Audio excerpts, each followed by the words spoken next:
behind New Orleans. It looks like right now they're in the 2 slot. And San Francisco got some tough road ahead of them to try to, they got to go to New Orleans. They still have to go to Seattle again. So it's going to be very interesting how this thing plays out. Skip, but when you look at, they're going to be a tough out because of their quarterback. And their quarterback plays like he's never out of a ball game. And his team knows they're never out of a ball game as long as they have him. Skip, everybody doesn't have the stomach to play these type games. Think about it. They're 9-1 in one-score ball games. 9-1. So they're going to play it close to the vest because, Skip, they're a running team. They almost doubled up Minnesota in time of possession.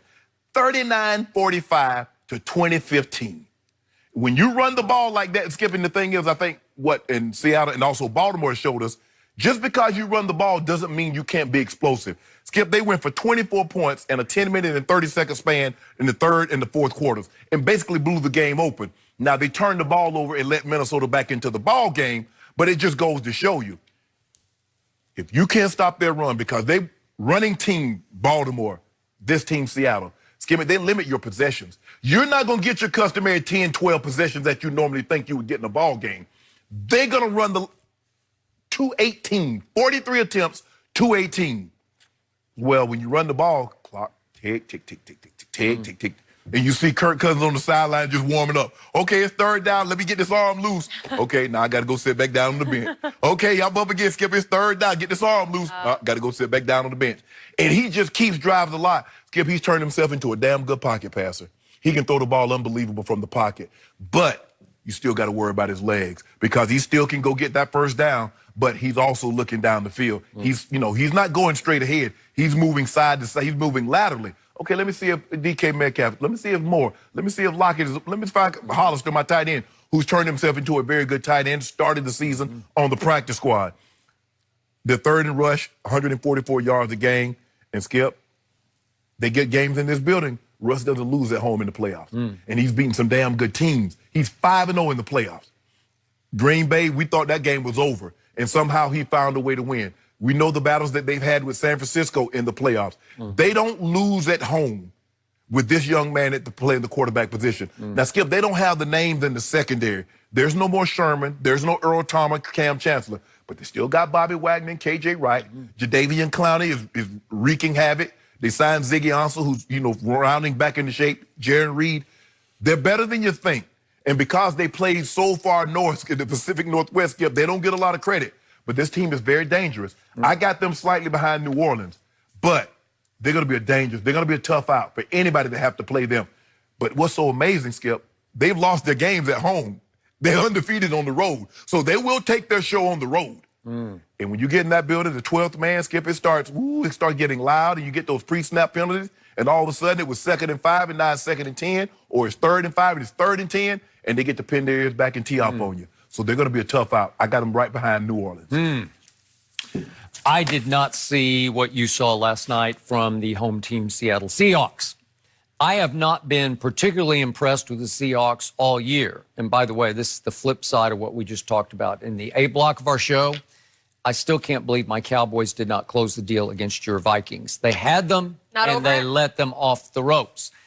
And my team did beat these Seahawks, although they're a little better this year, but they did beat them in the playoffs last year. So, again, if my team somehow backs into the division and plays, I don't know, Seattle in the first round or any of these teams. Oh, you're going to get New Orleans. You're going to get, you'll get San Francisco for this. Yeah. Maybe San Might get Green Bay. You just don't know. I'm not afraid of any of those teams. Oh, you better be. Because my team does have the capability, the nuclear capability to finally explode on somebody. So here's the point of what I've seen.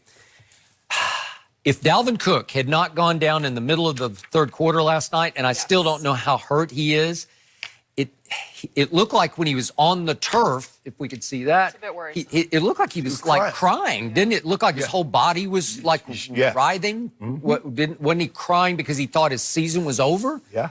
And he fumbled on the play, but it looked like he got his shoulder knocked down or something. Right. And yet, I assume that the x-ray was negative because he didn't stay in the locker room. He came back out, and he sat on the bench, and then he said after the game, I could have come back in.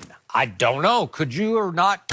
If you came and sat on the bench, why didn't you try to go? Well, it looked like he was crying right there. If you, I mean, what? I don't know. It's just a freak. I don't get it. You worry? Ooh. But I do have high respect for him because he took over that game at Dallas that night, and it felt like he was about to take over this game. Nah, he wasn't about to take it. Yeah, well, listen, it felt like they were starting to take control of this game.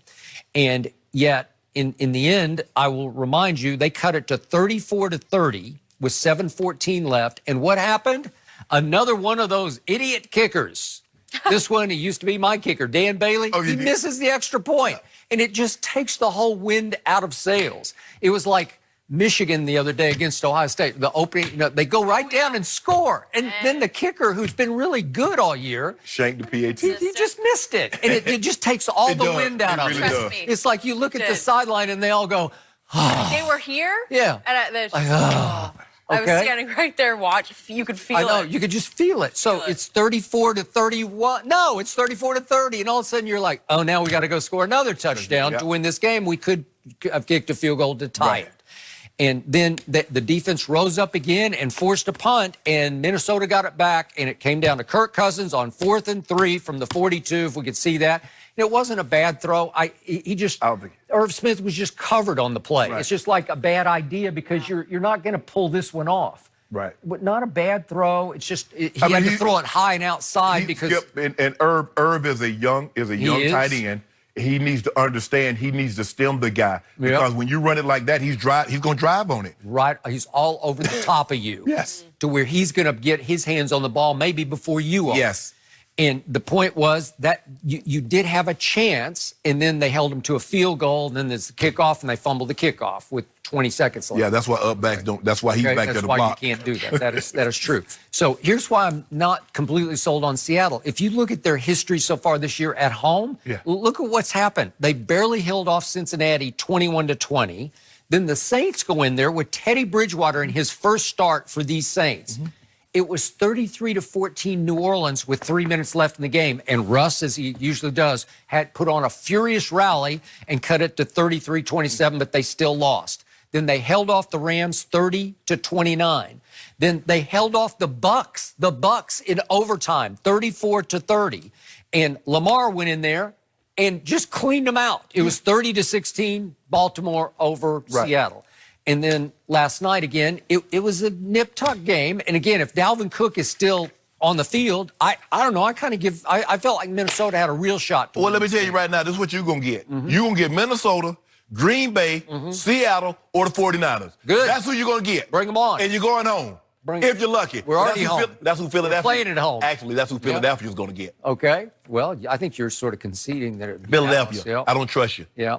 Y'all doing all that talking. I told you, there's one place I do trust my team to win, and it's at Philadelphia. I just do. I feel good about it. Well, maybe you should play your playoff games in Philadelphia. Okay. Because you're definitely not winning at home in the playoffs. Well, which it won't be there, so I don't know why we have this discussion. What happened last year when Russell visited Dallas? This is a different Russ. Yeah. This Russ is in the MVP conversation. Really? Yep. Because last year, he barely had over 100 yards passing until the bitter end, and then when it got to 24-12. Hold on. Correct me if I'm wrong, Jenny.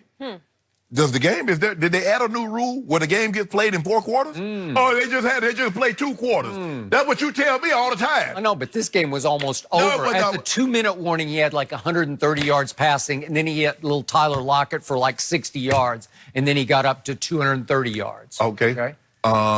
Everybody thought the game, remember when, it was Russell threw that interception to Morgan Burnett, and they were down.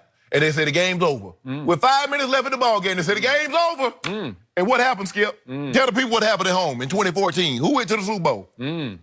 So, and you don't have Aaron Rodgers. Okay. Well, right now it looks like I'm going to have a home playoff game. So that's you're not having a home. Philly will have a home playoff game. You will be at, like you said, you are already at home. You will be at home. So Russell wasn't scintillating last night. He had QBR 52. He was okay. Yeah, the man they had 200. So what you want him to throw for 300 and have 200 yards rushing? To your point, they had 218 rushing. That will work. Yes. Yes. On 43 attempts. When the last time the Cowboys had 200-yard rush? I'd like to see Zeke go for 218 I in bet Chicago. you. Good luck with that. Yeah. Good luck with that. Khalil Mack says it's not in my house. Really? Yep. I don't think he stops the run quite the way he rushes the But passer. that's what they got them like. That's what they got a Roquan Smith, Floyd. We'll see. Okay. Eddie Jack gonna pick him off a couple of times. I got the Bears right now.